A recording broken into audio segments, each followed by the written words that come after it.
No, we'll have Julie feel instead of me coming up the stairs up and down from now on. Okay. Oh! Hi, Rich. Well, as you see, we have sitting stage left front. We have Mr. Whiteside. And I think everybody knows what episodes he's been in. Right? No. I'm getting on. No. Rich was in the Leap Home Part 2, Vietnam. He played Doc.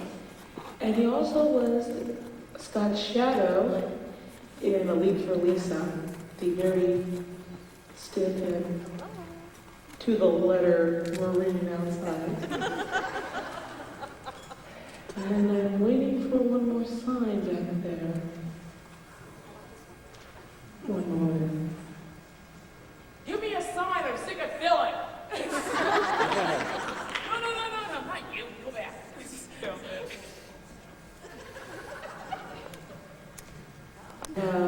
Your favorite evil hologram and your favorite ghost, Carolyn Seymour, and Brad Silverman has decided to come back also for one more day.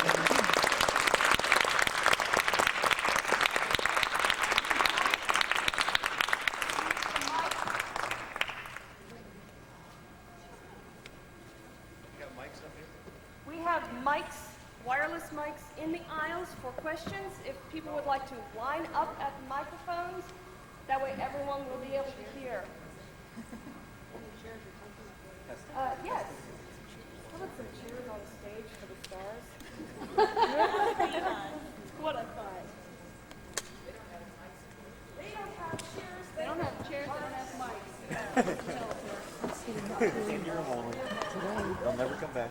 Hi, everyone. Hi, how are you? Remember me from yesterday? Yeah. I thought so. Just making sure they will remember me, you know. I remember you. What's the other girl with glasses? Huh? They ditched me. They're somewhere else. They went for lunch. Where? They're out to lunch. Mentally. That's what I want to believe you.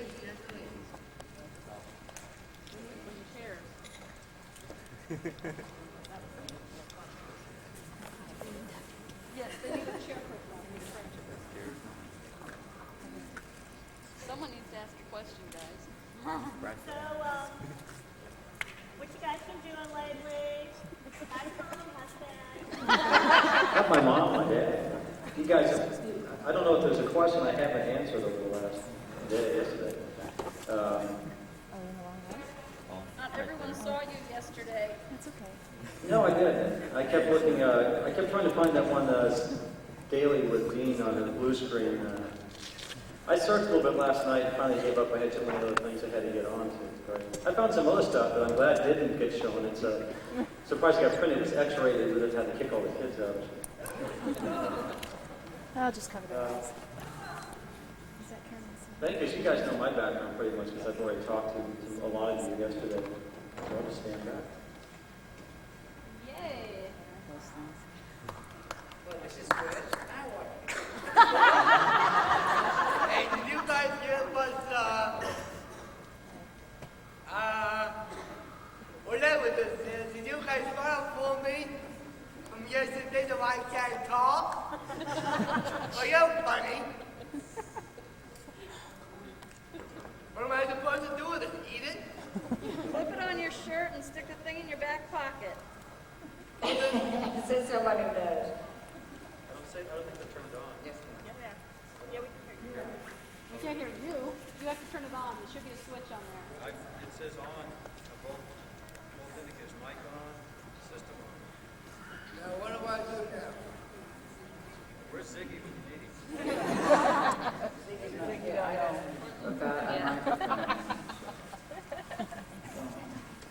It's true.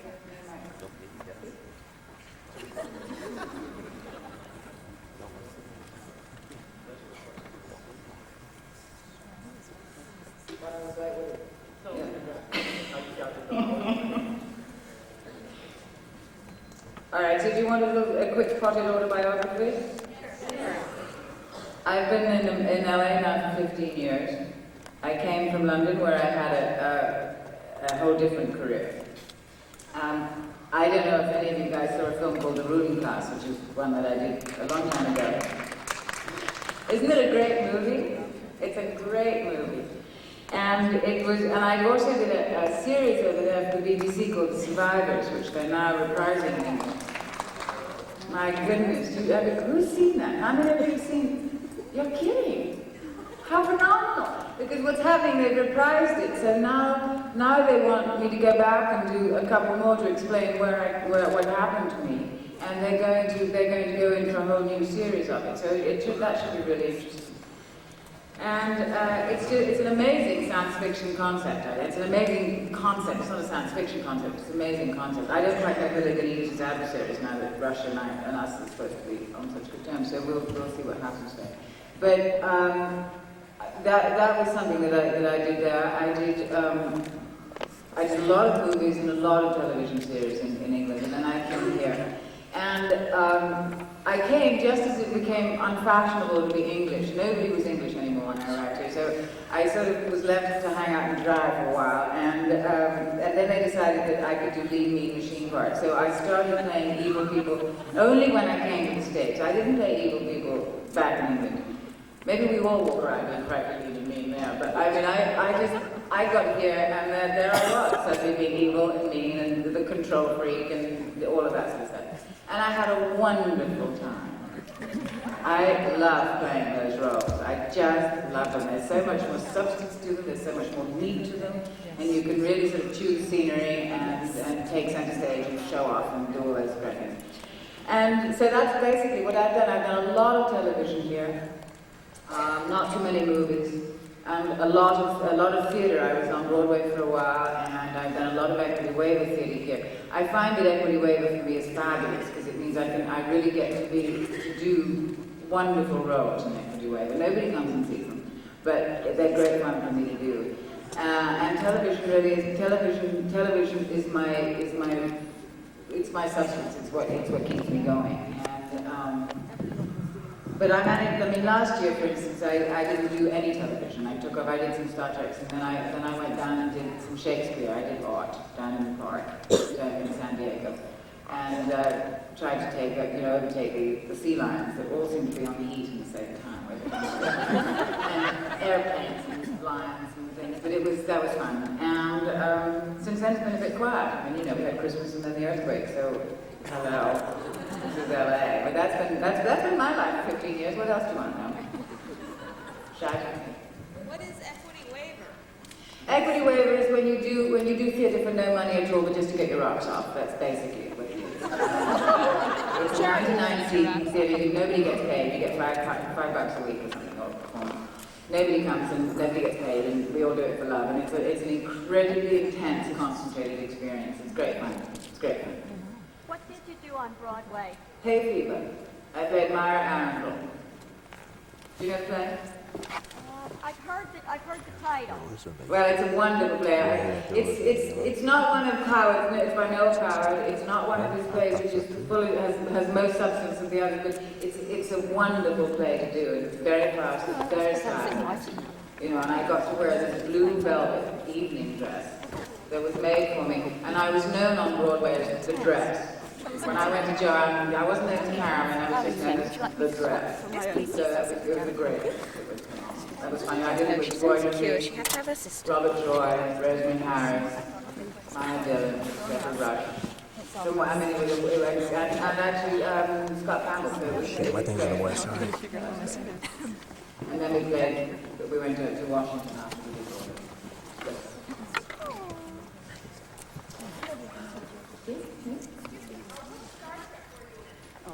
The Star Trek, I was in Contagion, First Contact, and Enemy of the People. I played a Romulan commander in two of them, Torres.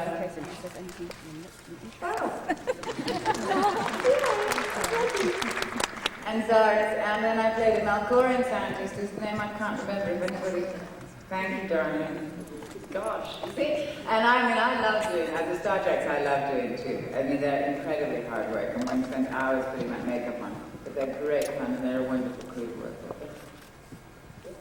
Do you like playing evil parts? I love playing evil parts.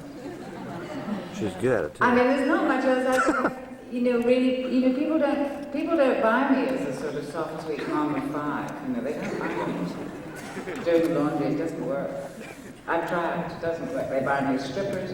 They buy me as the senior side or the really powerful side. I don't hit the middle realm really well. I mean, I'd quite like to. I mean, I'd like to do it once or twice, but I don't. I mean, I always play, in Shakespeare I play the sort of demented daughter or the countess or the Scottish lady, I won't say her name because I'm kidding. Or her, or I play, the sort of stripper that makes good or something, I mean, it's always those sort of parts. It's very odd. And stripper's not too much now, because I've gotten a bit leaner than I was when I was younger. It's not something I want to do. Yes?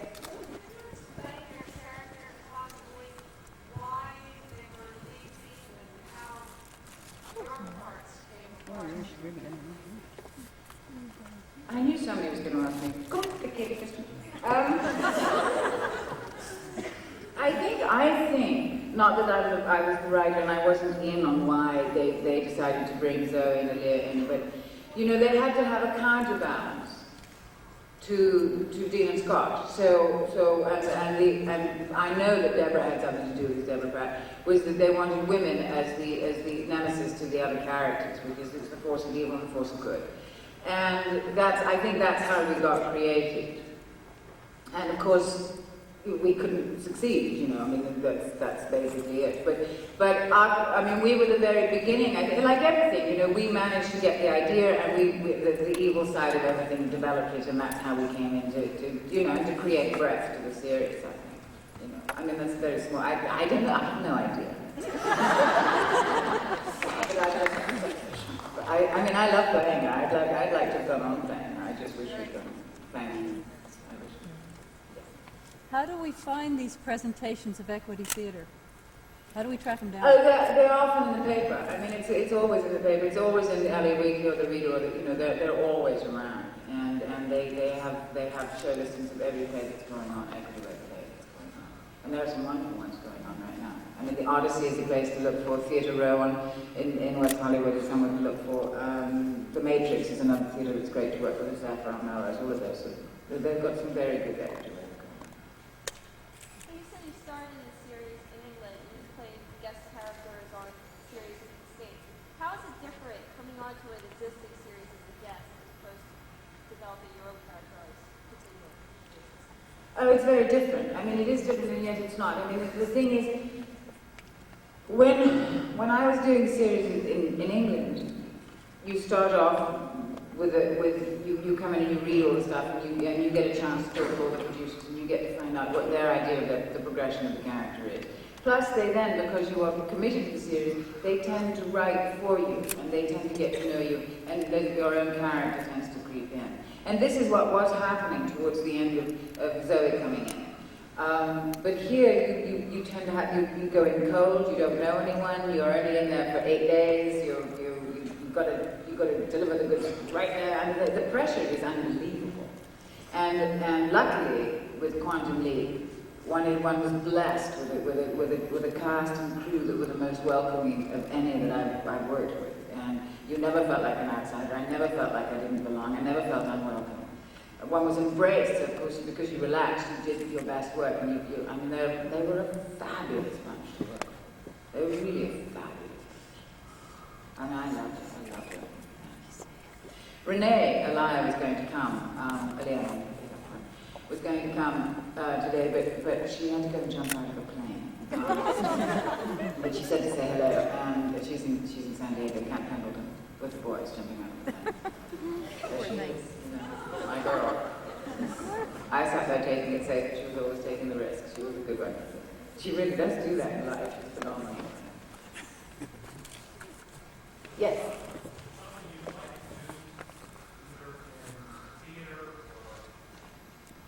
You mean a character, a play in particular?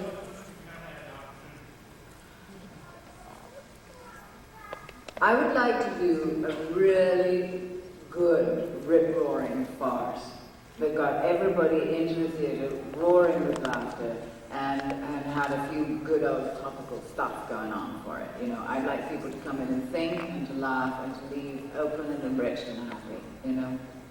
I mean, I don't have a particular play, an Alan Aycorn or a really good Tom Stoppard, or, you know, that's what I'd love to do. And I would also love to, there's a film that I'm writing which is to do with my grandmother's life story, and one aspect of it, which is very funny and a very small but very funny English film, which I will do eventually. And there's a one-woman show I have. And I want to produce some stuff, and I would love to change. You know, one of the things I loved about Quantum Leap is that it dealt with topical issues, and it made everybody think, and it always had a moral to it, and they were quite cutting edge, some of them, I thought, for primetime TV, or just after, you know, late night TV. And it was such a good format and such a good idea that I think an audience can take more of that. We don't need to have this milquetoast patty stuff that we're all supposed to be mindlessly watching.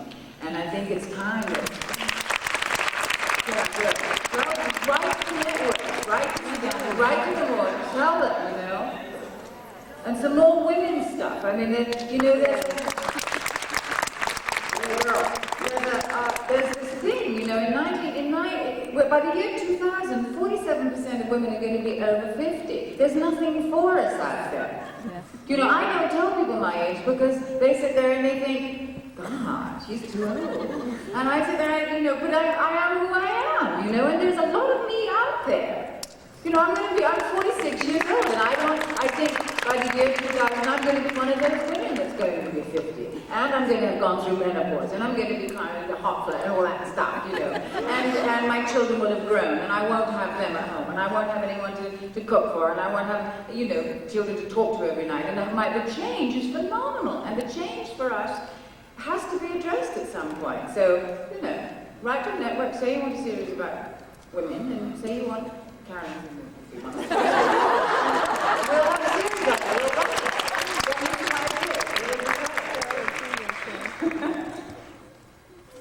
Okay, politics. Yes? Have you ever considered directing? Oh yes, I've considered a lot. Not film, theatre, and I did direct a couple of plays once, but I'm not very good. I get so caught up in the emotional moment that I forget about the objective overview. So what happens is that I become focused on that, and then we lose sight of the end of the play, I mean the rest of the play. And I mean that's one of the things that I don't have. What I do have is incredible patience, I discovered, which was phenomenal. And I didn't know I had that, because I certainly hadn't exhibited it in bringing up my children. So it was really a wonderful thing to discover, and it's a great thing to be able to take an actor who's a little insecure, a little nervous, and not sure about how to get to a certain point, and be able to nurture them particularly being a control freak, in the area that you want them to grow in. And I had a very exciting time with it. I haven't found a play that I'm completely committed to that I would like to invest this kind of time, energy, emotion, and ultimately disappointment by putting on a play here. Because what happens is, with Equity Waiver, with any play, an audience doesn't come. We're not a theatrical audience here. We don't go to the theatre. And it's an enormous amount. I would have to find a play that was so much part of me, and I believed in so strongly, that I'd be willing to put up with the disappointment of not having it, just for my benefit, and just put it on for myself. Yeah. But I have, and I love it, and it's good.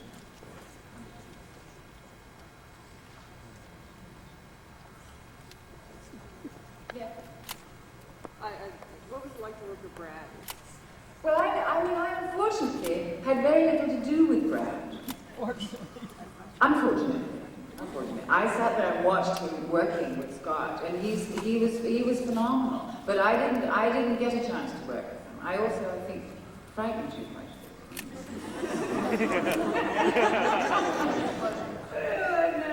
Well, I mean, but I just didn't have much to do with Brad on the set. Please tell, you know, what was really, you know, not only involved as everything, but at least Carolyn was, you know, there, push me off to the side of there, you don't belong there, come all over here. You stand here, come there, come over here. I pushed you around on the set. That was easy. Tell me where to go. Control freak. Yes. First, I want to thank you. You were a good because you gave such a contrast to what you got here. I wanted to ask you, came up with the background with Zoe and how she ended up where she was, doing what she did as a dancer. Well, I mean, obviously one sits around and says, one does all that, I do all that. And I came up with about 4 different case histories. I mean, we could run them all by you, but basically the bottom line was that she came from a background where she was never listened to, she was never allowed to say no. So consequently, she had that rage that she walked around with. She had absolutely no respect for anybody else. She was basically a sociopath. Is what she is, but very bright and very funny, and just not fulfilled on any level. Nothing would ever be enough for Zoe.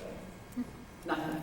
And because she'd been the older daughter of this family that eventually just treated her like horrendously, and she had this younger sister that she wanted to protect all the time. The younger sister eventually was taken away, and she was left all alone, and she became this really bad-tempered, nasty, mangy, funny woman who was, really hurting inside, but she was not going to let anyone see it. So she covered it with this very brittle, tough exterior. And of course, when Aaliyah came along, she thought, well, this is perfect. She can take care of it, but put her down all the time. I mean, it's me. She's a control freak. It was me. I mean, what can I tell you? They found perfectly on time. So, there were so many different scenarios we could put in there. But, we always end up. The most brittle and the most frightened people have the softest and the most sensitive inside. And if we'd gone further with that, I guess we could have done a weekly story about why Zoe was the way she was. She certainly was, to coin the 80s phrase, she was obviously codependent and dysfunctional. Needed to be in therapy with Laura Schlesinger and David Scott, and she would have been fine. But she didn't take it, so she ended up as the evil leader.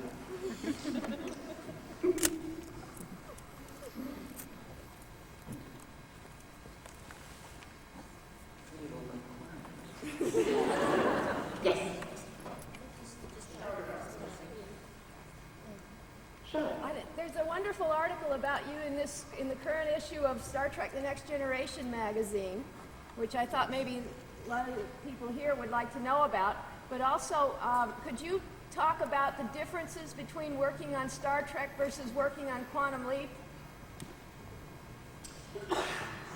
Thank you. I mean, I actually was John sent me that article this week. It's a very long article. It wasn't supposed to be quite that long, I'm quite surprised. The difference between working... the Star Trek is much more complex. The Quantum Leap, I didn't have to, all I had to do was change my hair, but in Star Trek, what happens is that you have that makeup. And my makeup call was usually 4:30 in the morning. And I would be in the makeup chair putting on latex for 3.5 hours. 4:30 ready for 8. And then I'd finish around about 9:30 or 10. It would take an hour to get the makeup off. And then I'd be back in the chair again. And they couldn't call me too early, but I would be back in the chair on a forced call at about 6 in the morning, 6:30 or 7. So working on Star Trek is incredibly hard. And they're also such a tight team. They're again a fabulous bunch of people to work for. The people, I find that the series that require the most commitment, the most work, and the most complex are the ones where the people turn out to be the most patient, the gentlest, the most welcoming, and the least sort of egoist. And it's been true, but Quantum and Star Trek, my 2 favorite shows to work on. They've really been my 2 favorite shows. Yeah. Okay, both of those are also considered science fiction generally, and I was just wondering if that was for science. I can shout. If that's true for science fiction shows, if you find a closer camaraderie in the science fiction genre as opposed to other shows. Yes, I think so. I think so. Because the obstacles that they have to overcome on a daily basis is just so intense. There's always something that's going to go wrong. It requires enormous patience working on those shows. I mean, blue screen is very, very complex and takes a long time. I find, for me, it doesn't like maybe it's just me, but you're constantly, you have to keep thinking on your feet all the time. You just don't go in there and do the character, because you have to really know where it's going. And with the blue screen, and then you've got this happening, and you have the walking in and out of your doors and all this sort of stuff. I mean, it was, and people, they work against incredible odds, so I think that they tend to be more patient than most.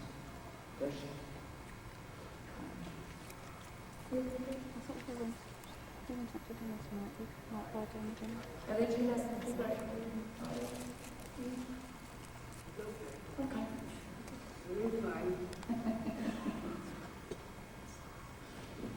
Question over here. Did you end up developing a really close friendship with Renee? I did develop a close friendship. She's a wonderful woman and full of energy and very talented. My goodness. But she's great fun and she has a wonderful sense of humor. Yeah, we've become very good friends. I see her a lot. Renee's not here to answer this, so maybe you could. Is Aaliyah really evil, or is it just Zoe? No, Aaliyah's not really evil. Aaliyah's been put in a position where she can blackmail into being evil. She has no choice but to be that. She doesn't want to. I mean, she has a purity spirit, which is why she's always going through that fight. And why they're hoping that she and Sam, and why she's allowed to fall in love. Zoe doesn't care. She has some tiny dinosaur type creature somewhere. Snakes and maggots, like a child. Like just like me. I did when I was a child. I had maggots, and I used to put them in a box and feed them multicolored tissues because I wanted them to come out as a rainbow-colored swarm of flies. Disappointment. Major disappointment. Unmet expectations. Sorry about that. So, do you want to ask Brad some questions? I know they want to. They're dying to see me. Carolyn? Yeah. I just wanted to ask you, what really did happen to Aaliyah and Zoe? Are they both dead, or did they just go on to... We've gone back into that ether region where we're just hanging around waiting. No, we haven't. We don't. We wait. Yeah. Did you try out for Zoe, or did they just call you? No, I did have to go and read for it, but I had done an episode prior to Zoe. This is down so there was no question that I could be evil. I think there was more the question whether I could be funny and pleasant at the same time. So, but I knew them all so well, but I think that they did call me in, but it was one has to, but I think they'd already, thank God, made a decision to cast. Do you prefer evil characters or... I do. I'd love to be able to juxtapose evil with the odd nice woman. I occasionally get a really nice mum to play, but she's always a little bit tragic somehow. But I've managed to play her. Cheap European women I want to play.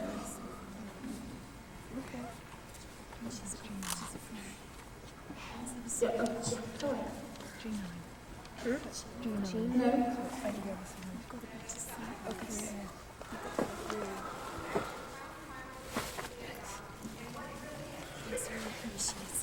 How we actually located? Well, I didn't have anything to do with location on the Vietnam episode. It's in Corona. You know, it's about 60 miles from here. Anybody who's been out to Corona, you go, Corona, looking like Vietnam. Well, don't go away. I had them for 3 hours yesterday, so somebody sure. They all know everything except for this one little thing. You know, my whole life story from beginning to present. I don't know. Never mind. So in any case, you go to Corona, it's cattle. Except where they have this treated water area where the water is running through, you let all the reeds grow up, and they train hunting dogs back there. And right over the hill, there's a shooting range. So we thought that would work fine for a Vietnam episode. You hear shooting all over Vietnam, what we're doing, so if it bled over into the soundtrack's not a problem. If you got a chance to see the photo album, I've got some pictures of how they built the set. But it's really pretty small. The water, for the most part, was about, a foot deep. And there were a couple of small areas where it got up over my head. Actually, I got myself in trouble.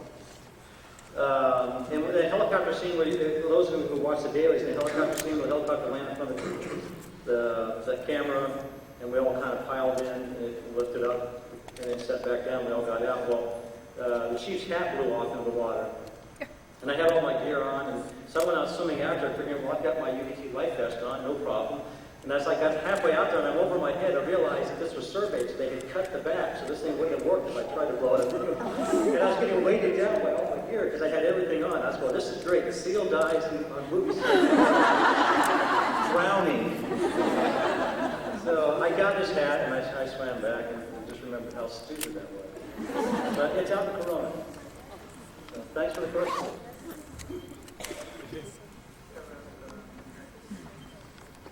The hardest part you didn't see out in the corner was the smell. Yeah.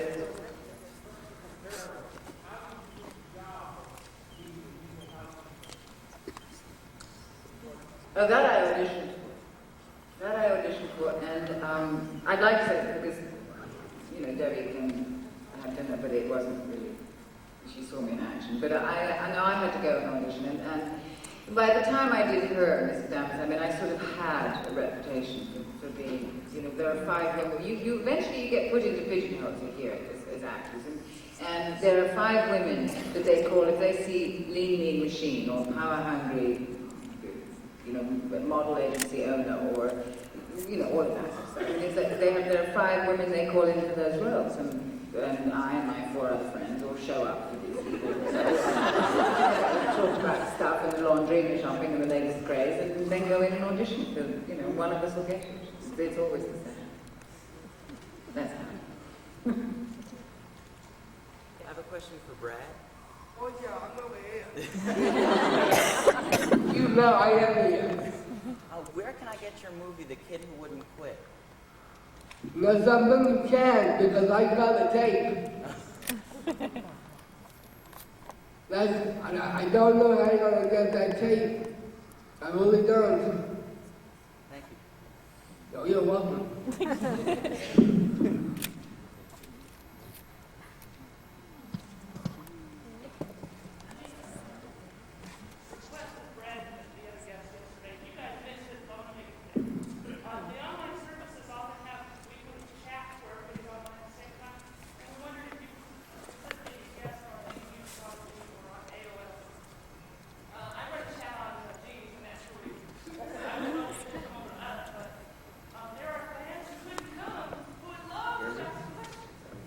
Go ahead. Well, how do you do it?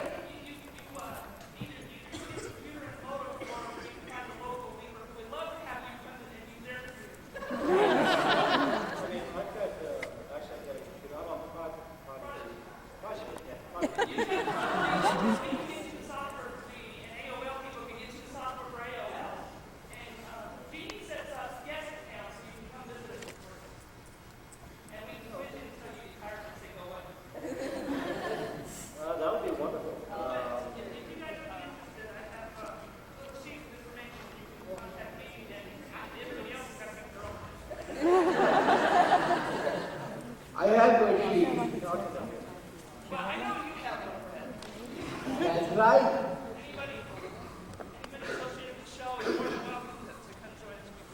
Her computer's amazing. I mean, it would never occur to me. I wouldn't know how to...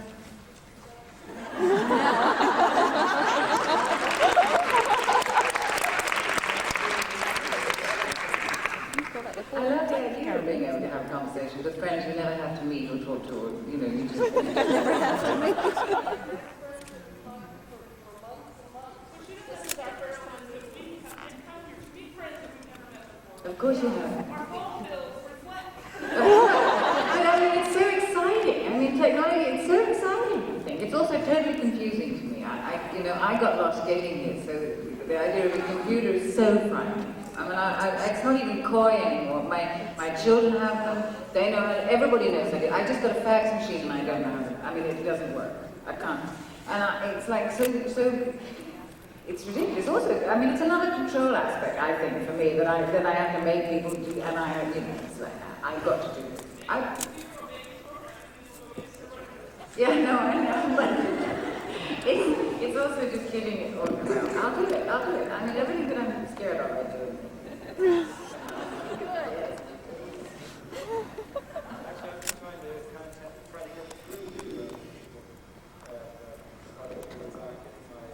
screenwriting newsletter because I do a lot of extensive interviews. It takes about 3 months to do the interviews and then the analysis and do a fairly extensive review of it using other people's photos. And I thought that was worthwhile for those who write screenplays. It's not another how-to screenplay. I figure most people know, or if you've done enough magazines to do that, but not enough to really talk to people to find out what are the success stories. How did those people make it through the system? Yeah.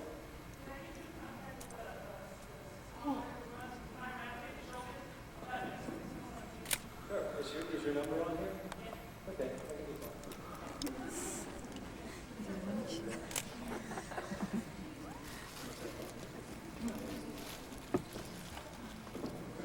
Oh, it's amazing.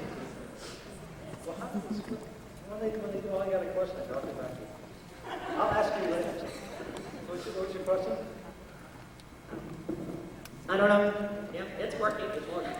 I missed a lot of the talks yesterday. I heard part of it, and I'm the lucky winner of your photo album. Thank you very much. If they give it to me. What sort of things are you doing now in terms of your career? Well, yeah, you always have to have something that's going to keep you going. I was an engineer and a writer back east, and you know what happened with the government engineering contract. We cut our legs out from underneath us.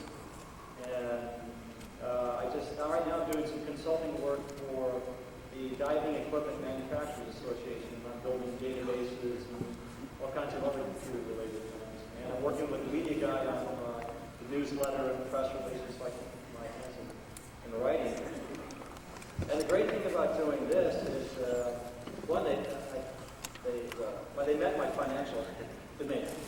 And the other thing was that the executive director who I directly worked for is very supportive of what I'm doing in Hollywood as far as writing and moving into acting areas. And so, in fact, one of my great-grandfather was Tiburcio Vasquez, and they're getting ready to do some stuff on it. And I drew a goatee for a part.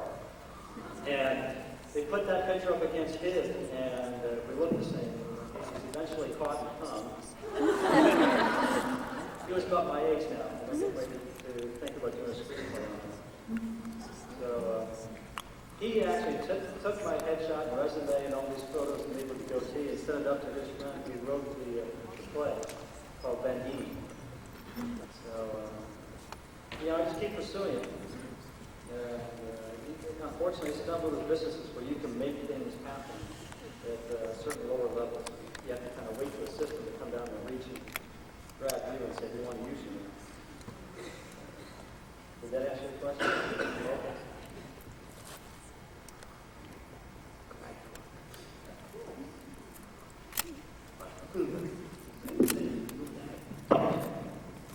No, I know you all saw me yesterday, but I just couldn't resist coming back and seeing you all, another time here. It's so kind of nice, kind of fun,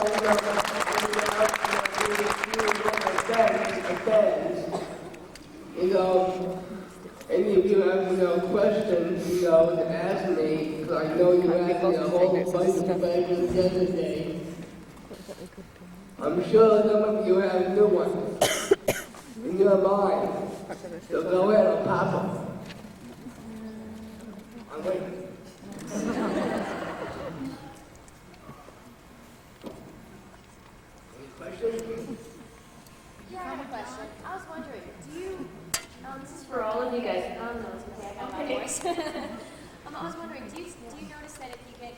more work from your agent submissions, or do you get more work from the people you know? Right now, I don't have any work, to be honest with you. But I would like to go back on Quantum Leap. I miss doing those episodes with Todd Feitler. You know, I would like to go back on the show again. You know, I am surprised that Channel 4 NBC took us off. Now, I hope that they will put us back on again, because Quantum Leap and their fans, they really enjoy, you know, watching Quantum Leap. And I think it's a shame that they have turned us off. I don't think it's fair. And I would really appreciate it very much if they can get us back. The realities of the business for an actor, especially starting, is that you're probably going to have to make your own contracts. Most of the people I know that are in the beginning levels have gotten cast because a casting director or a director, a casting director or a director has gotten to know them in some way, seen them somewhere else, and called them in specifically. And my agents don't give me a lot of particular auditions. I've been working on other shows, putting things together. There's a series out now that finally came out on Breakdowns. The day before the Breakdowns came out, I knew what they were going to be, so I called all my friends up I knew would qualify for the various parts. I said, Breakdowns are coming out. It's Frogman. It's about seals. O.J. Simpson's going to be the bullfrog. I didn't believe, but in any case. So I called all my friends about that, and then on Monday it came out, and it looks like now I'm competing with all my friends. But we network.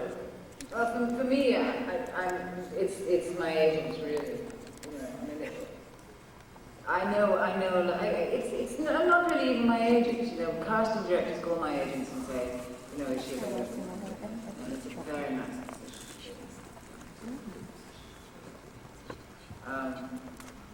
And that's it. I mean, you know, it's an interesting position because the casting directors all know me, so they call and say, am I available? And then, but the movie parts that because we always want more than we've got. So the movie parts that I want, I don't get to be seen on because I'm not a star and I'm not this and I'm not that, and I'm, you know, it's also categorized in terms of, you know, this film and this TV, and the crossover is obviously, as you can see with Helen Hunt, and everybody's doing the series now, with Brian Denny and all this.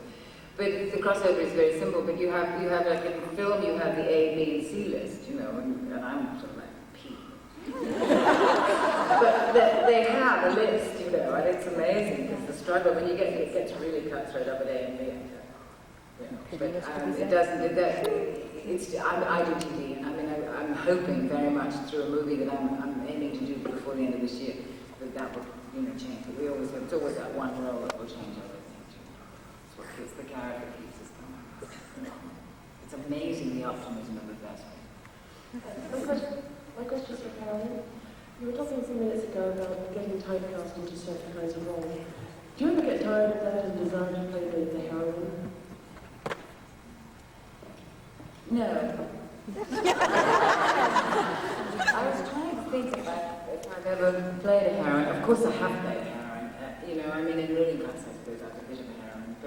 And I've played heroines in films that nobody will never see the light of day. I've played the odd heroine, probably that's why it didn't work.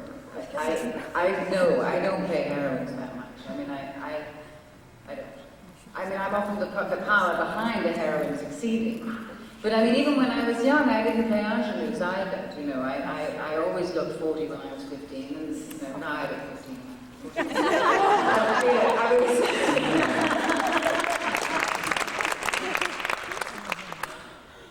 Silly answer, but I know I shouldn't play heroines. The power behind the throne.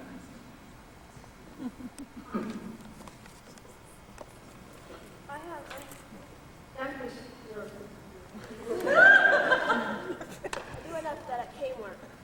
I had a question about the show Deliver Us from Evil. The first maybe 10 minutes of the episode, were you a hologram? Because I'm reading the script here and I don't really understand it. It's like We had a little bit of confusion, you're right. We had a bit of confusion with that. Yes, but I am a hologram, absolutely. So you were. Yes. Yes. Yes. I mean, we knew there'd be a problem with that. Because we knew that. Yes, but Renee too. I mean, she too. But I mean, we both were.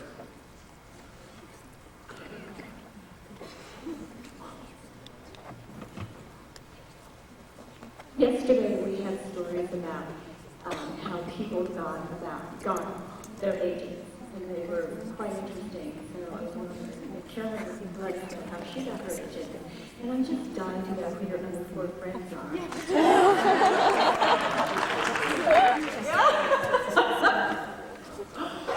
How I got my agent was it's the usual way. You go and you get here. I mean, I came to this country. I knew some people. I didn't work for the first 2 years I was here, so I really didn't know quite who to go to. And then you have to go through this what I had to do was to go through an embarrassing process of meeting everybody and having a short list of agents that I would have liked to have represented me, and go to them and see which of those would like to represent me, as opposed to who. We all try and boost ourselves by saying they're working for us and we'll make a choice, but ultimately they end up making the choice. And I ended up with, I started with ICM and with agents like that, and you get lost in big agencies. And I knew that I was already a tough sell because I was English, and I was already beginning to be the wrong age group. And I may have had a body of work in England, but I certainly didn't have one here. And it was just a process of seeing who was going to work best for you. And I've had 4 since I've been here. I'm not happy with the people that I have. And my 4 other friends, I'm not sure that they'd like it. I mean, I'm not sure they'd like it if I told you who they were. They all of them work a lot. I mean, one of them is Sarah Douglas, who is, we played sisters in England, so, it's like we go out for the same roles. And then there's Judy Geeson, who's English, who doesn't always play the evil ones, but I mean, is a phenomenal actress. I have, who else do I go out for? Who else do I go out for? It's good. Well, so I go out with all the English women, Samantha Egger, but now it's sort of narrowed down. It depends. I mean, it's usually those 3 when I go, and there's a couple of others who I know don't want to be known as evil. They mean machines. Like they would just kill me. So I won't mention it. But Sam doesn't mind because she's English. I mean, but English is immediately relegated to mean. Don't you find that we're all supposed to be evil? The minute we're English, we're evil. Yes, especially in Quantum Leap. Yes, especially in Quantum Leap. But it's true. I mean, it's very good. Yes. I mean, you can be absolutely, have the brain of a dweeb, and you can still people think that you're very smart because it's our way of talking. It gets you a long way sometimes. It's very good with mechanics. It also pisses people off a lot.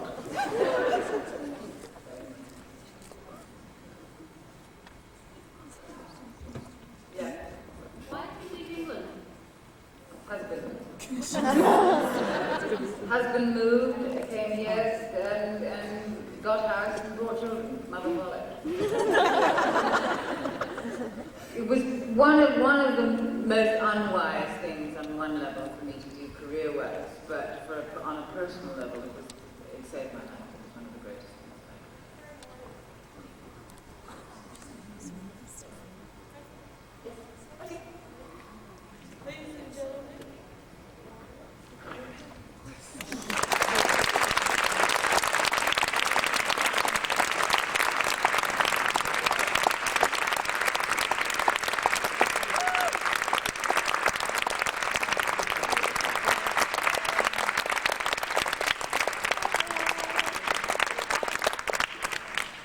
Okay, ladies and gentlemen, we're going to do what I guess is known as house talk or something as a minor change. So, do I need to go off the stage for this, for my safety? Okay, I'll just stay right here and talk to you. You go ahead and do what you need to do.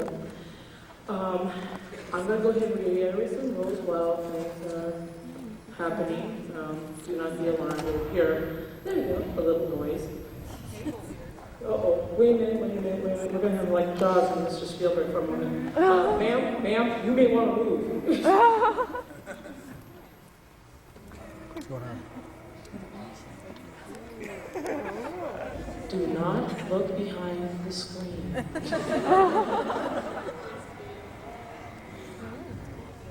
Low. He does it and it stays! Too high. 5 inches too high. No. It must stay this way. Yes, we will be moving the table. Look.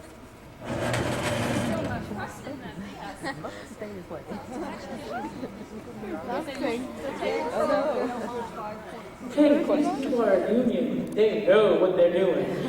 Move the table and everything forward. Oh no, what we're gonna whoop. That was my fault.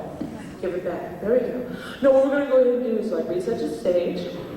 And they're gonna go ahead and move something around because you guys have been complaining and moaning about where that table is. So we're gonna put it in the center. See if Croatia would do that. Well, what we're going to go ahead and do is we're going to have our second guest star panel. They're all downstairs, and when I get on to this magic little thing and tell them to bring them on up, I'll go ahead and do so. Right now I'm doing the badge. Let me go ahead and... She's playing your favorite bus person.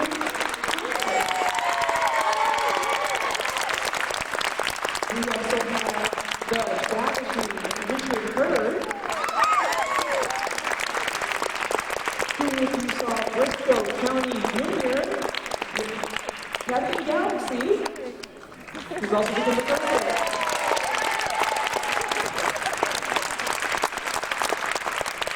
Then there is Otto. Come here, Otto. Yes. Otto Coelho, who was the person who got bombed by Sky, who's also a gopher.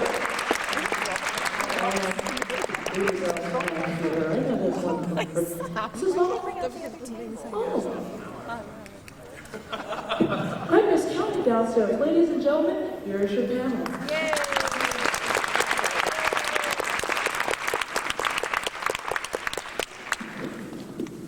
Why don't I start? Anybody have a question for Liz or Otto or myself? You want to please stand up and be recognized. Fire away. Any questions? Any questions? Any money? Anybody have sunglasses? Well, how have you all been? Are you all from this part of the country, or have you flown? Anybody? England? Ireland? Did you say? Florida. Anybody here from Boston? Good. And Liz, where are you from? Puerto Rico. What part? I'm from New York. Oh, I'm from New York also, but I went to Puerto Rico. My family's from Ponce. My mother's from Humacao. Oh, very close. Humacao is very beautiful. Oh, this is so rare. You know, Puerto Rico is a tiny little island in the Caribbean. Whenever you meet anybody from there, it's such a miracle. And you too? Oh, you have a question? Stand up and yell out. Liz, you were great in that part. It was so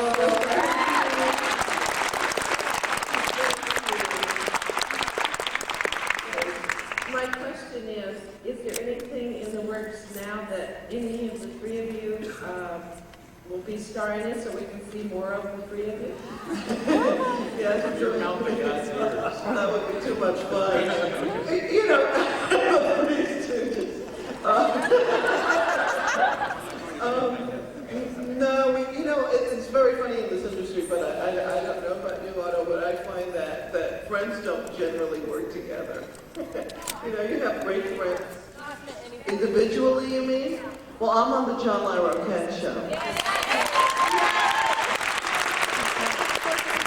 Thank you. I'm having such a good time. It's on Tuesday nights at 9 o'clock, except opposite Roseanne. Now you know nothing's going to beat Roseanne. I mean, it's just, the show is just too good. The show's too good, but we're hoping that it will get moved. And we're on in the month of March, we're on a whole hour. We do 2.5 hours at the month of March at 9 o'clock at Channel 4. Please watch.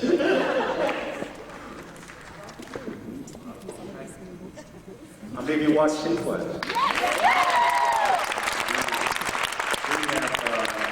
We have 2 more shows to do.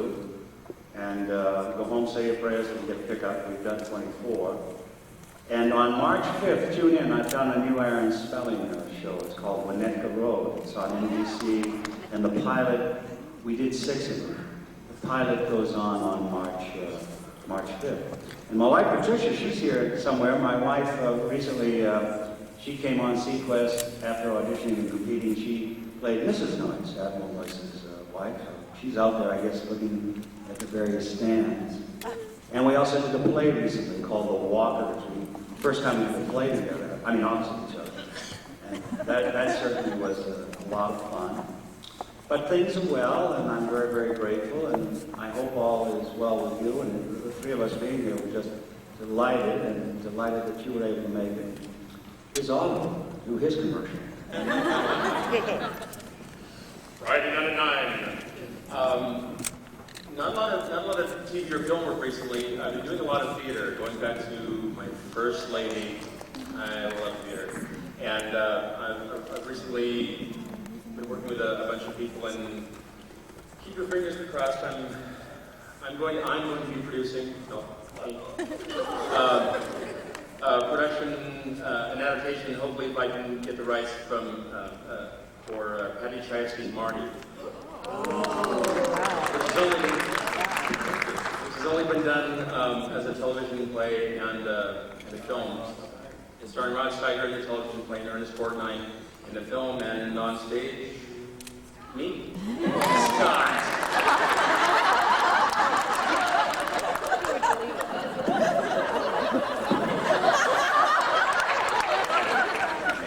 Musical and call it Meaty.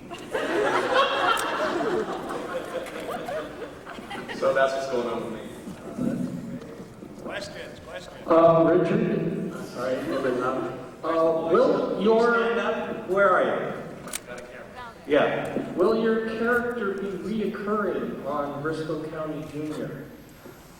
Well, you know, I'll tell you, that was fun because I like Billy Drago. I worked with Billy Drago. Billy Drago's a great guy. These two fellas I worked with, I had never met them before. It was just delightful. So when I mean, how can you say no? It was only one scene, but I loved it. I mean, how can you say no to the role of Cleveland? I've never played a president. So I had to play a president, especially one that was elected and then misdetermined and was elected again.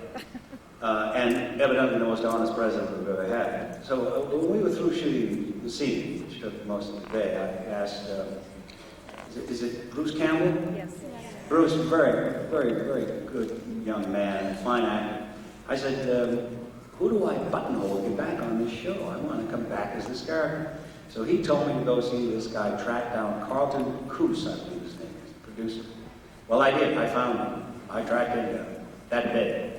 And it happens he's from Boston, that's where I found him. And I started talking about it. I said, look, you know, now they should come to Washington. He said, wait a minute. He says, we're thinking about having you back for the closing show. It's a 2-parter. They're going to do a 2-parter. And the second part of the 2-parter, evidently, they get into a lot of trouble, and the only one that they can get as their witness to say that they are federal agents is Grover Cleveland. So say a prayer. Hopefully I'll be back on Briscoe County. A question for you. How long have you been married, and what was it like working with your wife on stage? We have been married, let me see, we had our 15th Valentine's Day. Oh, wow. 15th. We met 16 years ago this Christmas Eve, and we will be married 14 years this April. And I met her on Christmas Eve at a wonderful Christmas party thrown by a friend of mine. You might know him, the actor Jerry Hardin. He's done a lot of things. As a matter of fact, he did Mark Twain on Star Trek. Yeah, he did a Mark Twain. It was very good. And he's doing a Mark Twain one-man show, as a matter of fact. He invited us over. It was a wonderful party because it had children and mums and dads and grandmas and grandpas. And Pat and I met there. I guess, you know, it was love at first sight, but it took a little while. And you know, she's such a lovely, wonderful, not only my wife that I love, but my friend. And being on stage together, I always kind of skirted doing that. But what happened, we had, somebody had asked us to give a class, and Pat and I had worked with each other. Pat had been with Vice-Coleman for 10 years, theater games. So we gave a class together. It worked out very, very nicely. We didn't get in each other's way. It was a very nice, we didn't think that was going to happen. You know, people were kind of creatively get in each other's way. But that was a beautiful experience. Then when we did Sequest together, that was even more fun. So when this play came along, it seemed like so right for both of us, we did it, and it was just wonderful going to the theater with her in the evening and running our lines in the car, and, you know, sharing the same dressing room, and I got fabulous reviews in the LA Times, but the critic said that she outdistanced me. She got better reviews, and that's okay too. She's a wonderful actress, and it was really a pleasure. Thank you for asking me. And I wish you all the same kind of happiness in your life. Well, when I was in college, I directed my girlfriend in a play, and we made an agreement that we would keep it at the working theater, and then when we went home, it was just us, and it was just a relationship. I had to dodge things being thrown at me. How dare you stand up to me, man? Come on. How about wait 20 years? Well, I'm no longer with her because... You have a question? Yes, Richard, this is for you. I saw you on V, and you was a wonderful character on that series. You're supreme commander. Do you enjoy doing science fiction type shows as opposed to the other? I enjoy any role that is a mover, a shaker, or I never play a villain like that, like a bad guy. That's the number one thing I never do. I just play him like everybody, only he happens to do ugly things. You know, because most of the people, all you have to do is turn on television, and most of the people you say, oh, that guy, it's impossible. That guy could kill those 12 men and bury them under his house. Yeah, you know, it's just, and tight casting. I like roles like that because I find there are a lot of leading men roles. I've always been a character lead. But a lot of leading men roles are like wallpaper. You know, things happen around them, not to them. People are always appendages to them. Whereas the senator or the corporate leader or the general or the guy that's in command, it's difficult. You get a lot of nominations, but you don't win the award because very few people vote for the bad guy. And I really enjoy doing those things because they're different and they're movers. They're kind of a motor. They're not passive, so they're fun roles to play.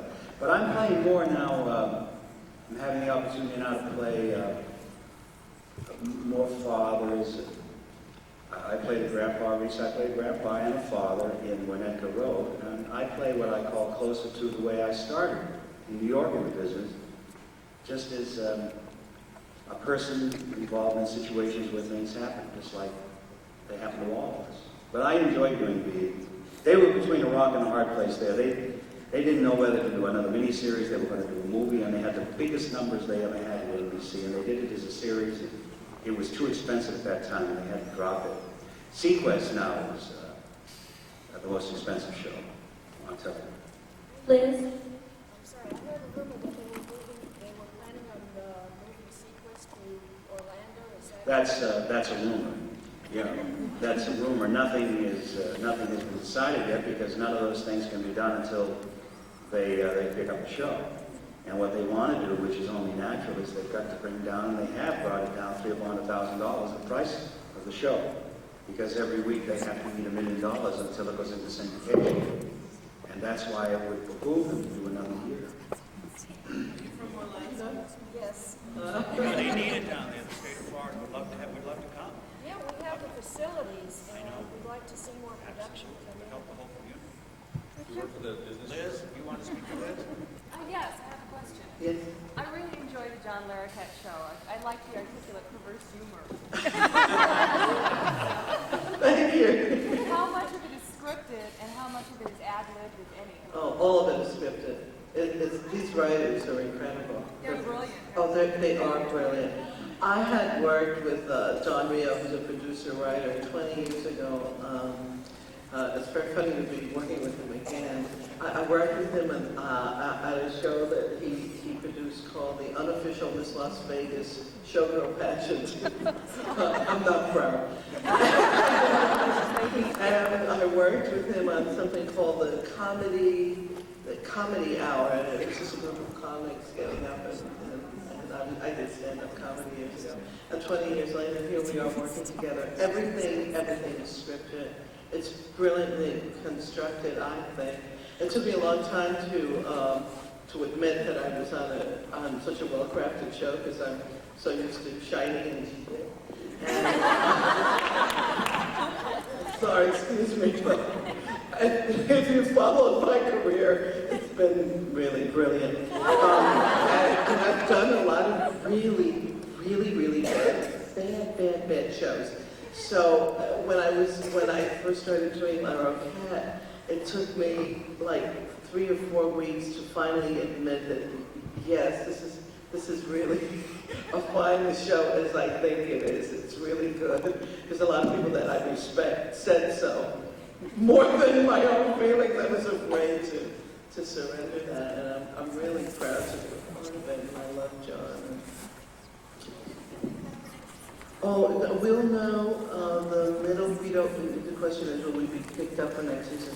God, I hope so. Oh, please. We did 9. I mean, we did 4, and then they picked up the rest. The back 9, they call it, and it's our first year. And we did a whole season plus 2, and we'll know, I guess, in the middle of the summer when. I just had a question to ask you about the V series. Do you know if they've released them on video or anything? Because I just started getting into Well, would it. you stand up and I can hear you? Well, the V series that you used to be in. Yes.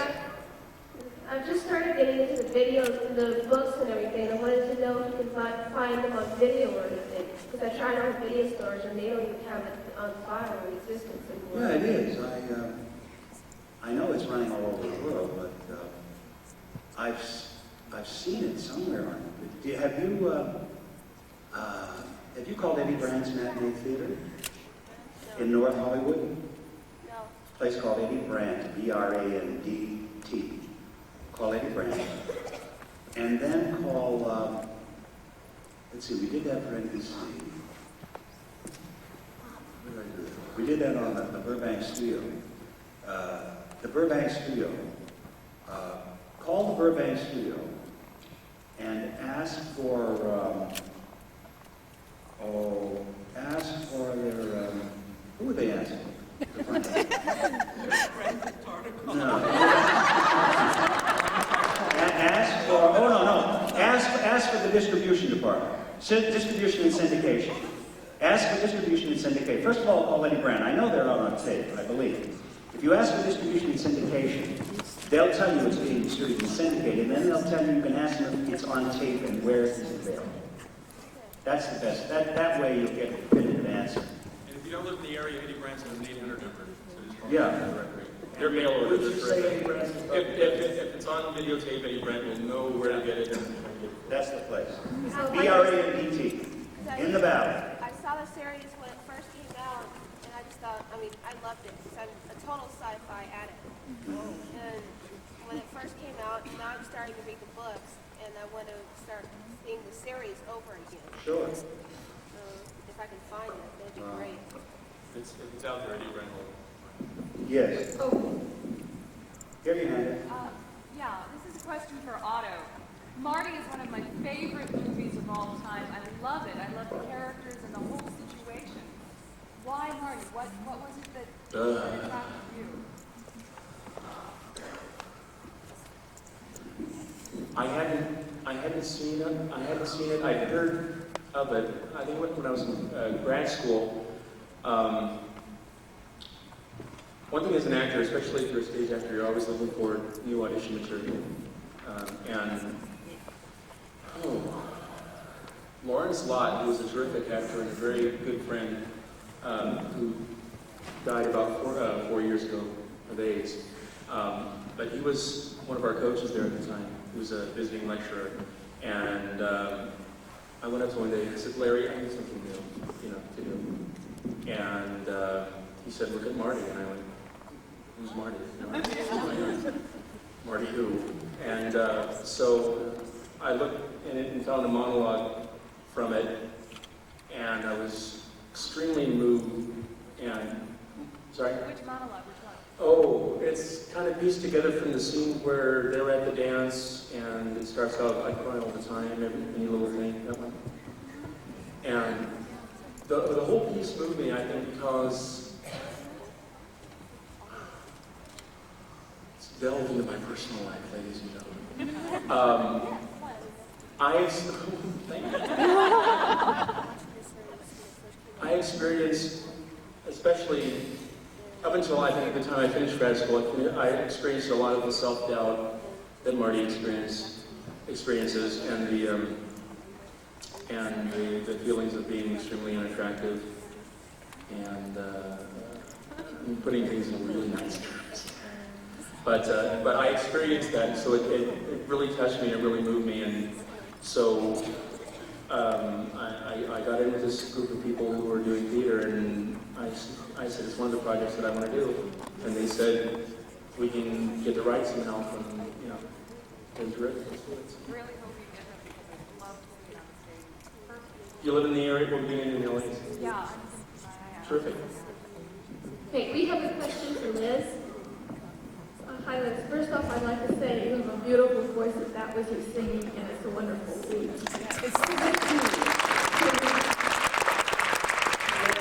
Secondly, at the beginning of the show, after Sam supposedly ran you over, how did they get you under the car and back out? Because I didn't see you under a roller or anything that would have pulled you back out.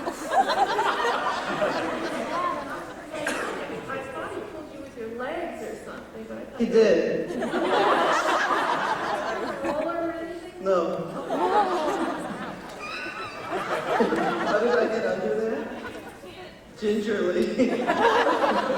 I had a lot of padding. I mean, I had the coat and I had and obviously my body, but the clothes kept me from peeling. And Scott's very, very strong. He's got a beautiful body. It's obvious that this man works out. He's very built. He's got the greatest rear end on anybody. And he's very strong. And he just whipped me around and yes, that was me thinking. Yes, that was me thinking. Thank you for asking. It wasn't her speaking, but it was. Liz, I also think you've got a wonderful voice. I just want to know, were you opera trained? Pardon me? Were you opera trained? Yes, I was. I studied in New York with Joy Livingston. I had several operatic scholarships around town, and I never pursued it. I didn't have enough, support around me to pursue it, but that training really holds up now in my later years. I vocalize, I try to vocalize a little every day, and it's done me well. Thank you. Hi, Richard, I just wanted to ask you about working on the last episode. Did you know what was the last episode? What was it like on the set then? First of all, my wife, Pat, are you out there? Yeah. Okay. Where are you? Stand up. There's my wife. Give her a big applause. There it is. That's Mrs. Mo's time. I'm going back in time, and I'm going to give her those calla lilies. I'm going to give her those calla lilies. Well, the way that happened, that was a wonderful thing because Don called me and he checked the availability and told me it may be the the last show. They weren't certain. And they had written two endings. There were two endings. There was the ending where it was going to be the last show, and there was the ending where it wasn't going to be the last show. So we got two endings, which we would have filmed, both endings. Now, there's an unusual thing there. Mike Genovese, wonderful actor who's now down in Louisville doing Death in the Main, was in the very first Quantum Leap. And he was in, so Don got people like that, and he put them in the very last Quantum Leap, Mike. Don also brought in, that bar, as you know, is his hometown in Cokesburg, Pennsylvania. And he brought up three of his uncles. Three of his uncles were on the set there, and his kids, and Don himself was in the show, as you know. And Jimmy Whitmore, who I had worked with long before he was a director. I worked with Jimmy as an actor. And there were a lot of people we had all worked together. And I have to tell you, that show, that's the best show I ever worked on. It's the best show I ever worked on because it wasn't even like, it wasn't even a job. It was so easy. And that's because of Scott and Dean. They made that nice feeling on the set. And I just wanted to keep on doing Quantum Leaps, you know. And they did, as you know, in that show, they brought in, they made it work for Galaxy, and he thought he saw within this guy, this halfway house of purgatory. And, you know, if it had gone on, there would have been another way to bring us all back. You know, we would have all come back in one form or another, and that was the wonderful thing about Don, and Tommy, and Scott, and Dean. It was that kind of feeling on that show. So. It was a nostalgically sad feeling with the hope that there was no way they weren't going to bring the show back. We just, you know, thought it was a given, but it wasn't. But above everything else, I'm glad, and I count myself a very lucky person. Never mind just having done the show, but meeting such wonderful people in the industry. And most of them, you see, I don't want to say, but they're both from the theater. You know, there's something that you learn, and they knock you down pretty soon in the theater so you don't get that star complex. You always remember that you're an actor. And that's what we work with on Quantum Leap. We work with actors and people that have appreciation and a respect for their work. Thank you.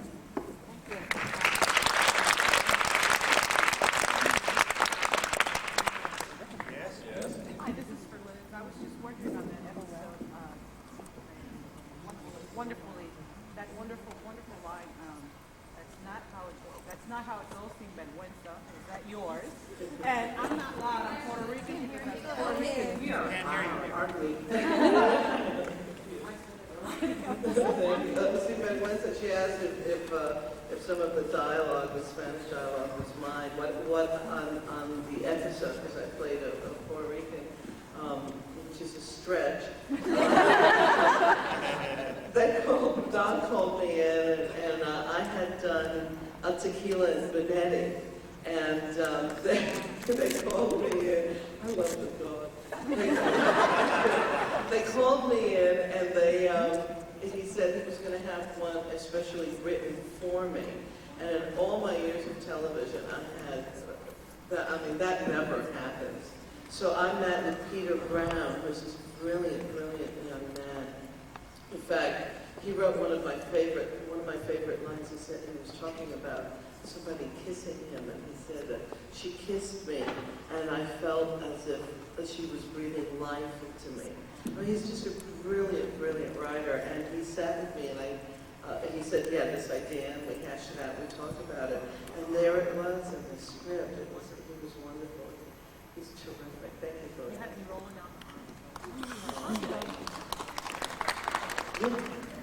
I am running a real-time conference on GD computer service, and we were wondering if any of you would be interested in coming to be guests. And I know the other online services would love to ask the same question. What kind of service? Computer online services. I know Otto used to be on Prodigy. I don't know if he still is. No, Prodigy decided that they wanted way too much money, and so I said goodbye. And Judy and I, actually I was on Judy before. before I was on Prodigy, and for some reason they decided to bill me for things that I never ever even thought of doing.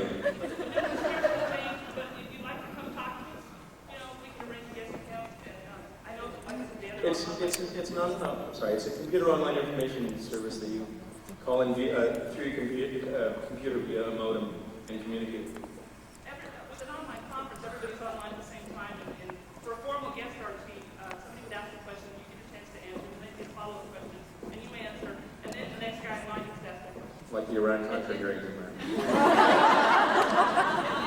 kind of like question and answer session only. I don't have to join again to do this, do I? No. If you don't have a computer with a modem, I do. we have people who can provide something. It's a 2400 that gets me there. So I'm more than happy to, sure. Well, there's information on the paper so you can. Okay. And if you're interested, you can write me. Sure. Okay. Are you interested in that, Pat? Yeah.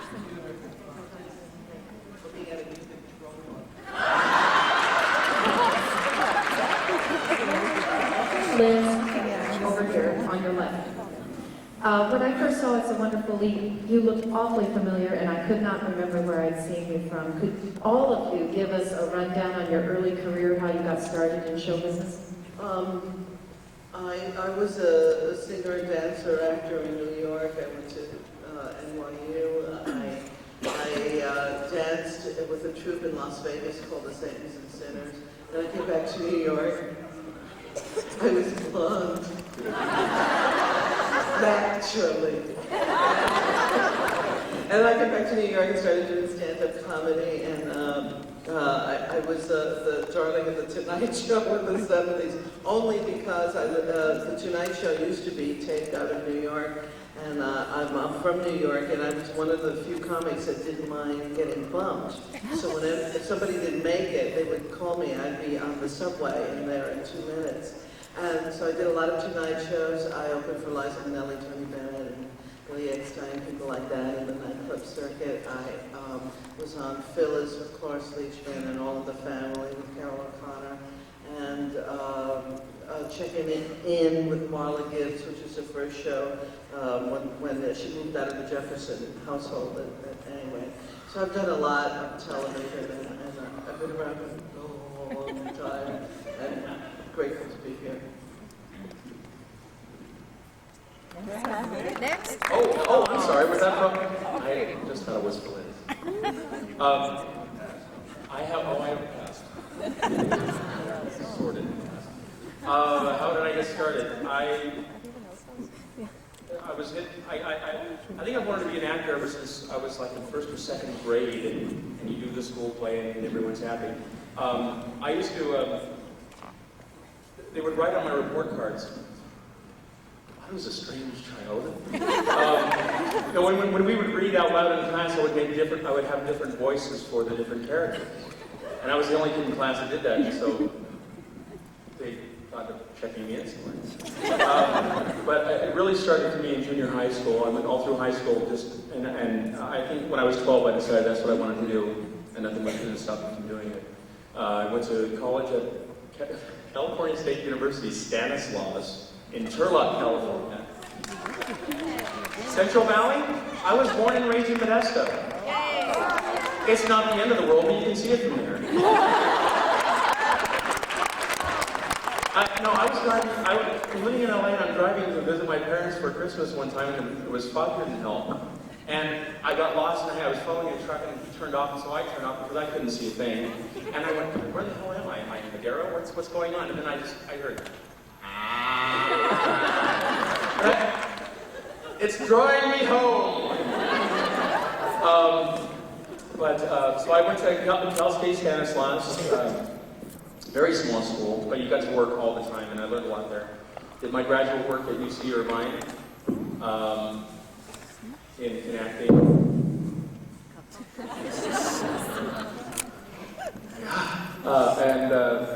UC Irvine started doing regional theater, Shakespeare festivals and things like that. Moved to LA, I became a production assistant on Quantum Leap. Worked as a PA for 6 months. A PA is basically an indentured servant. we have to get a script out, Otto. You'll be here till 3 in the morning.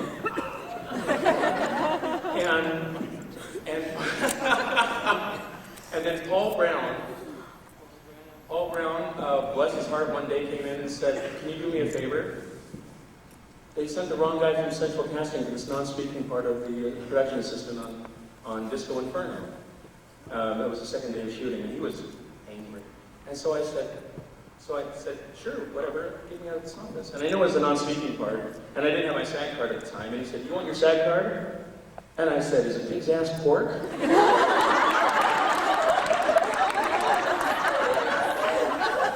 So they gave me lines in the set. I got my SAG card and got an agent that week. And thank you.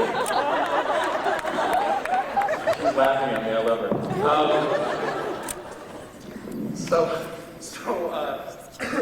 From there, I did a Knots Landing and Freddy's Nightmares, and then Paul called me one day, and I said I had good news and bad news, and I said, "What's the bad news?" He said, "You might have to shave your head."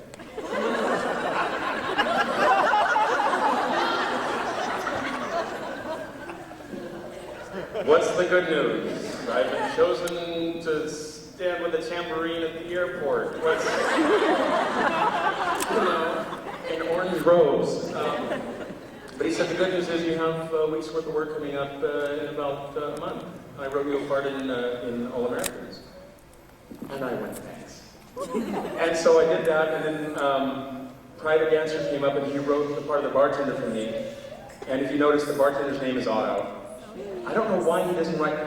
I went to him one day, I said, "Paul, Mike, Phil, something. I can play a person other than your name."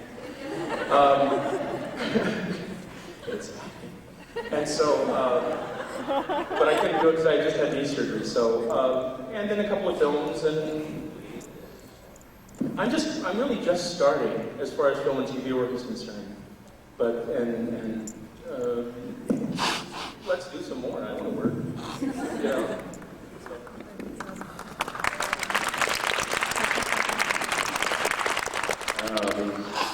Very enjoyed listening to both of you. Is it pig's ass pork? No, I don't think so. I like it. I've been a member of Actors Equity, well, I'll share it with you, 40 years. Actors Equity, and I was at the Community Theater in Boston long before that, where Leonard Nimoy was from. Folks from everywhere. I was born and brought up in the south end of Boston, so you had to be a priest, a gangster, or an actor. I was it. And my first show I did with a guy who was still in the business, he's in New York. Well, like, kind of my first show with the Boston Catholic Theater, where Bernie Kessler played Jesus. I was the left thief, and Dottie Perkins was the right thief. That was it. There we were, all these skinny kids up on a cross, with loincloths, all these nuns weeping. Because they were called passion plays. I did a lot of passion plays as a young man. Did another one as a roaring lion. All kind of, but they were fun because I was a drummer before that. I was a musician in high school. And I played all over Boston, and I thought that was going to be my life. I wasn't very good. But I loved doing it, and that's how I got into the theater. Actually, went to the rehearsal hall with a bunch of actors. I met a bunch of people from Harvard and all those, BU and so forth.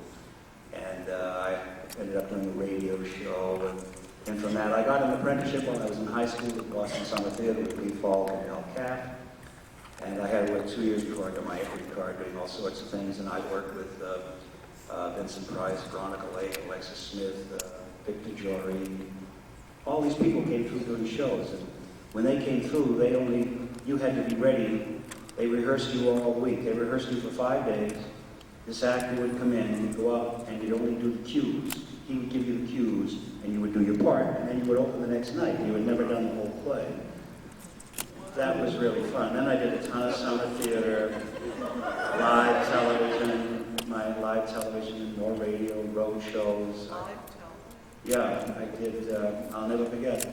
I went to have lunch with a friend of mine who was on The Secret Storm, Wayne Tippett, a very fine actor. We had done a couple of plays together. My agent got a call the next day that Gloria Monty, she saw me and she said, we had this trial coming up. This guy, give him a week's work. So I had never done such a big part. I had done these smaller parts on live television. And I'll never forget my first entrance, which was a big trial scene, and Cecil Parker, who employed me, he was the older legal guy. And he looked at me and said, Dick, 27 million people watching live. Come on. I went on, and then Gloria come down during the commercial breaks, because the commercials were live, too, at that time. And she'd give us changes. She'd give us, cut, you know when you say that, cut this, do that. Yeah, that was different. That was, and you had to be young and fearless. You had to be stupid. Anyway, so I did all that, and here, rather than going through all that, I've been very fortunate. I've had my ups and downs. Everybody does in this business. You have some ups and downs, but you just have to survive. And I think my greatest loss in the business are all the people that I felt were terribly gifted and talented that fell by the wayside because of the toughness of our business, especially in New York, and the enormous amount of rejection. There are some people that can just get in there and act and sing and dance. They can do the job. They can do the job, but they can't get the job, and they can't get the agent because they're not what you call a result actor, which you have to be. You've got to be all kinds of actors in this business, but you've got to learn how to do an audition. Otherwise you're not going to get the meat and potatoes. And most of the people, my 4 favorite actors are no longer in the business. And they got out of the business in their 30s. They all went and got PhDs, and they're all teaching or whatever.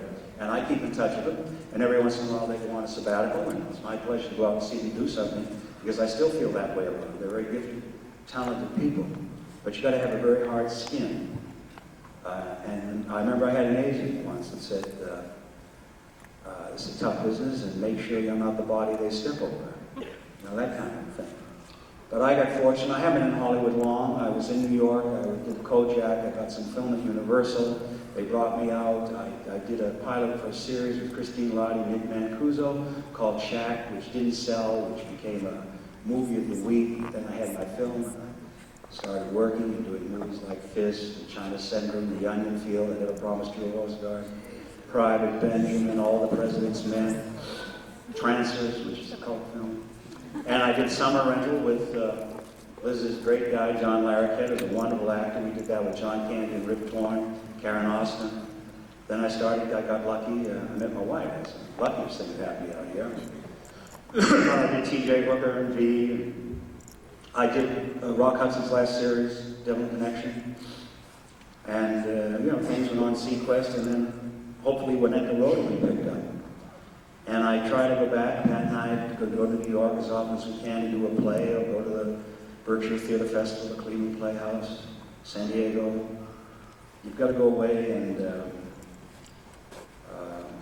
kind of get in touch with yourself again, because that's why you got into the business. I know Liz being from New York, you got into the business because you didn't know what Hollywood was. You really didn't get into the business for money.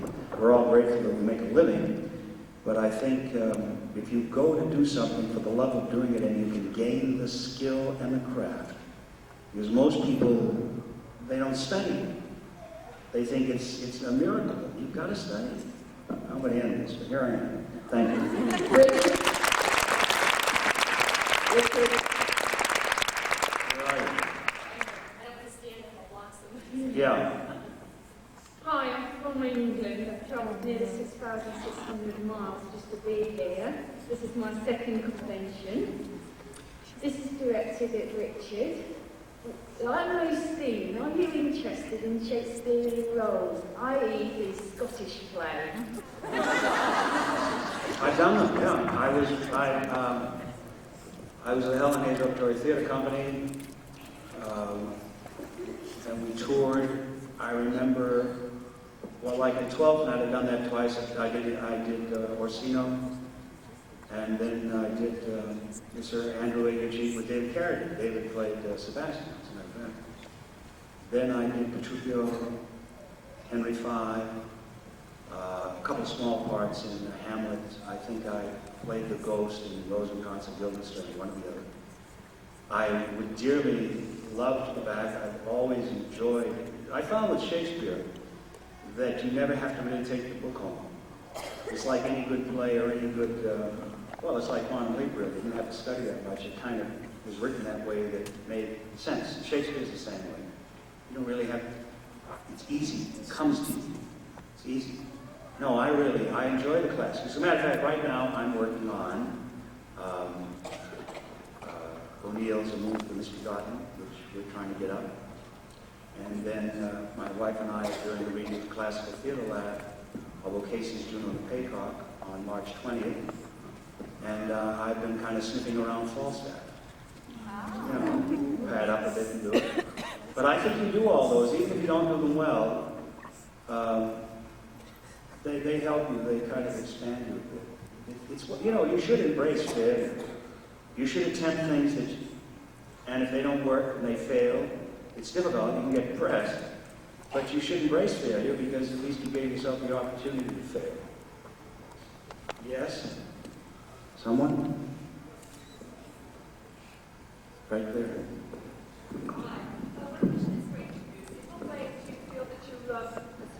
In what way do you feel that you benefited the most from your experience on Quantum Leap? In what way did we benefit the most from our experience on Quantum Leap? As actors.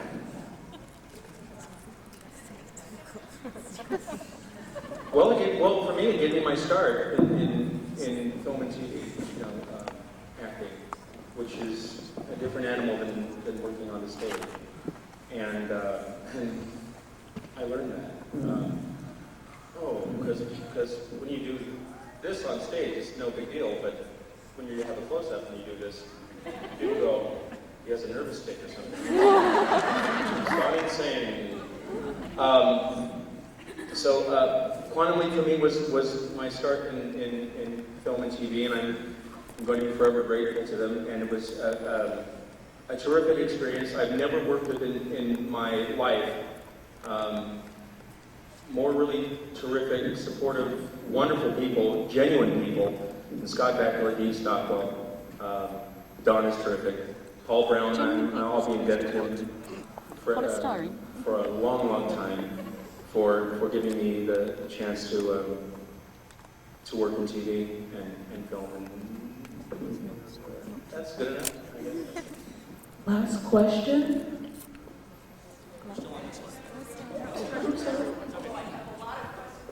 I promised my children I would ask Liz if she has a son named Danny, because there's an actor named Danny Torres, spelled the same way, on one of the shows they watch. And so I promised them I would ask you that. No, Torres is like Smith.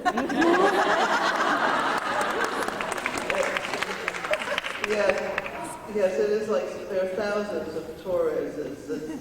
And I understand that there was a Torres on Columbus's first ship and second ship. And God only knows what they did in Spain to deserve that reward. So, no, I wish I had a son named Danny Torres, but I don't. Okay, I'm going to take one more.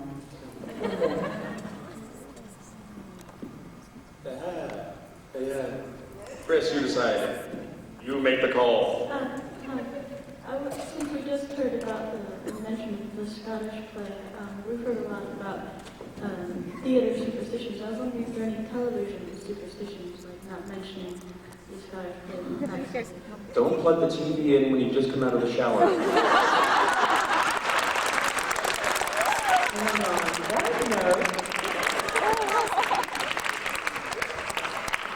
Vicky, Mrs. Torres, Otto, and Mr. Hurd.